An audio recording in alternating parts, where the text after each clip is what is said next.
হচ্ছে। মা আজকে কি রান্না করলে? এই যে শনিবার দুপুরে আজ কি রান্না করেছি দেখিয়ে দিয়ে, এই যে ভাত একদম ধোঁয়া উঠছে। ঢ্যাঁড়স ভাতে।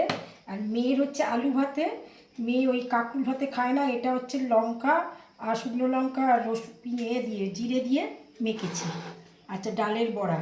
আর এটা হচ্ছে কাকরুল ভাতে। কাকরুল ভাতেটা আমরা বিয়ের আগে খাইনি, আমরা ভাজাই খেতাম, কাকরুলের ঝালও খেয়েছি, এই সব খেয়েছি। এই নারকোল দিয়ে মাখা আমার শ্বশুরমশাই খুব পছন্দ করতেন। তাই আমাদের তো তখন অনেক নারকোল গাছ ছিল, উনি বলতো নারকোল কুড়ে, আমি নারকোল দিচ্ছি ফাটিয়ে, তোমরা নারকোল কুড়ে এটা মাখো, খুব ভালো টেস্ট। গরম ভাতে আর কিচ্ছু খেতে লাগবে না। আর এই যে মুগ ডাল করেছি, যেহেতু আমাদের নিরামিষ, চাল কুমড়ো দিয়ে মুগ ডাল, আলু পটল, মটর ডালের বড়া করে আলু পটলের ডালনা করেছি।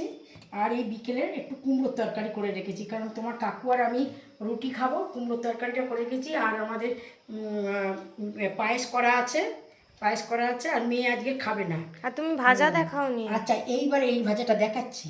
এই যে তখন দেখিয়েছিলাম না আপনাদের ওলকোড়ার মাথাগুলোকে কেটে একটু ডাঁটি সমেত, এগুলো কিন্তু গলা কুটোয়, গলা কুটকুট করে, এই জন্য এতে একটু গোলমরিচের গুঁড়ো, শুকনো লঙ্কার গুঁড়ো, আর হচ্ছে চালের গুঁড়ি আর বেসন দিয়ে, হলুদ দিয়ে 2-4 দানা মিষ্টি দেবেন, দিয়ে ভালো করে ওটাকে মাখাতে হবে। মাখিয়ে তারপরে এই যে ভাজতে হবে। মরা আছে, একটু বেশি করে তেল দেখি হাত মরা ছাড়া। আছে।